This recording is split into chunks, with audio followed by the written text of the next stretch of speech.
Jeremy, when you were brought here, you kind of came in as the face of the franchise type guy, and since then, obviously bringing in James and Dwight, how do you view your new role on this team, and how do you think it'll be for you this year?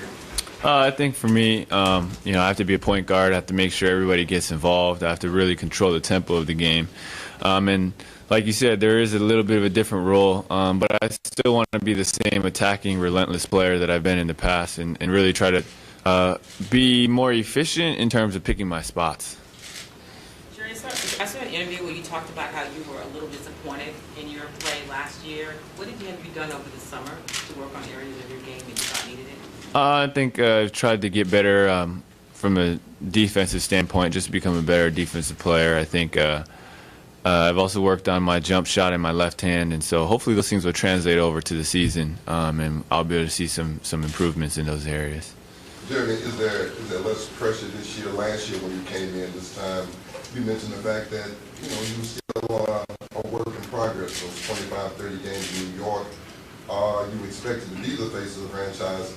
Now you can come in and just do what you do best and play basketball.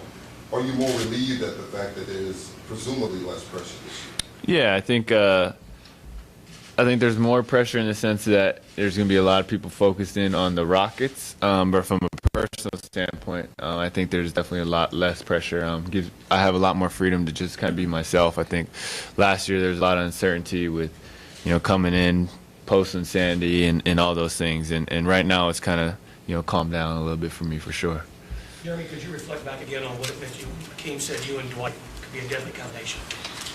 I'm thankful. I totally wasn't expecting him to say that. I didn't really know what he thought of our workouts in Aspen, to be honest. He has a good poker face, I guess.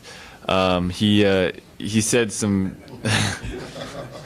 he said some really nice things, and I'm very thankful, especially coming from a player like him. But at the end of the day, it's a matter of really getting that to translate to the court, 5-on-5. What did you think about you and Dwight working together? I think he makes my job a lot easier. I just remember I threw a lob and I was like, oh man, sorry, too high, terrible pass, and he just caught it and threw it in, and I was like, oh wow, okay, well, it's good for me. What's your level of intrigue about adding a guy like him to the mix that you guys have this year, which was very successful offensively? Yeah, you're talking about the best, maybe the best, one of the best athletes, probably the best center in the NBA, and it's just it's going to change so many different things. Even playing pickup with him already, it's just like he demands so much attention. It's really hard to help off of him, other big men, and that gives guards a little more freedom. So you guys, Chandler was talking about you guys have hung out a bunch and seem to have good chemistry both on and off the floor. How's that been for you so far personally with adding Dwight and the guys? Dwight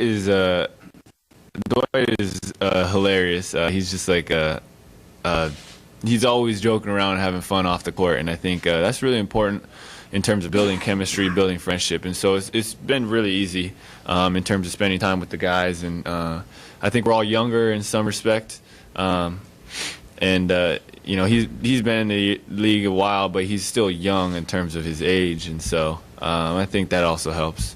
You talk about expectations and a lot more focus on you guys. You have quite a bit of experience with that. Are you better equipped to deal with expectations and tension than you used to be? Or do you think this team is ready for what you know will become? I hope so. I hope I'm better at it.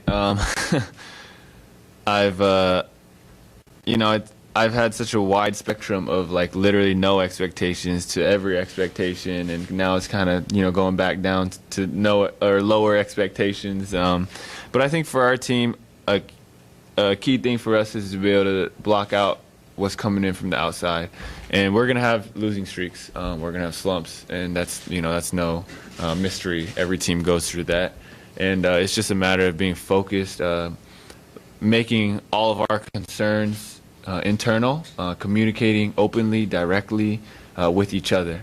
I think those are some of the keys in terms of when you talk about tuning out the outside noise and staying focused on our own expectations. You mentioned when you were in Taiwan that you let those expectations impact you.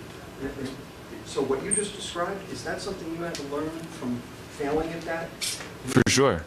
For For sure. Yeah, I mean, I think learning to manage expectations, learning to deal with expectations, and learning which voices to tune out.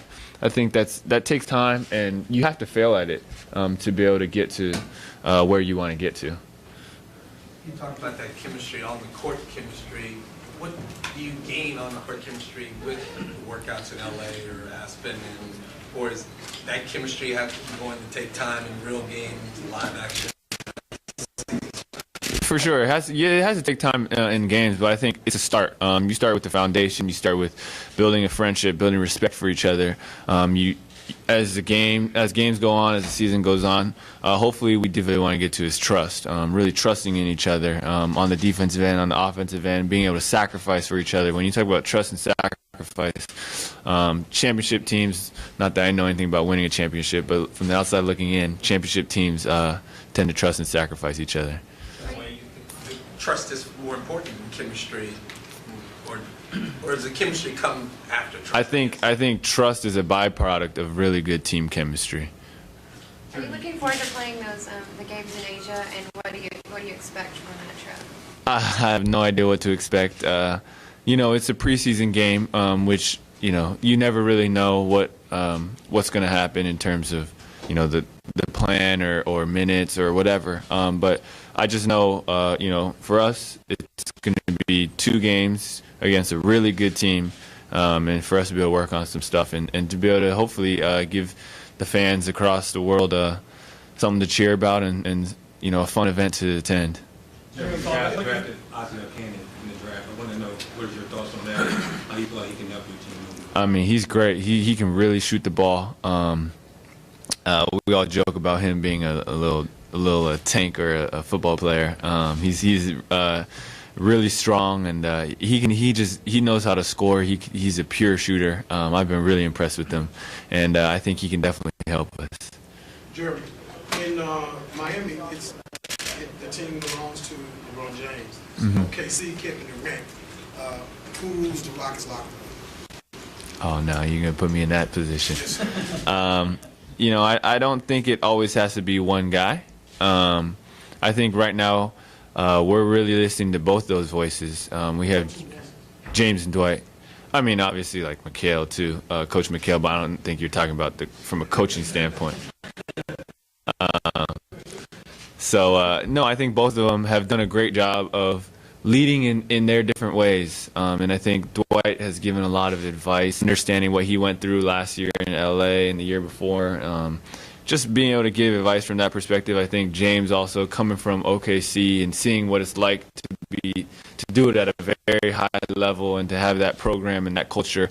I think they're leading in their different styles, and I think it's really helpful for the team. You and Harden communicate about collectively improving the defensive effort without backcourt? I think that speaks for itself. Me, James, Chandler.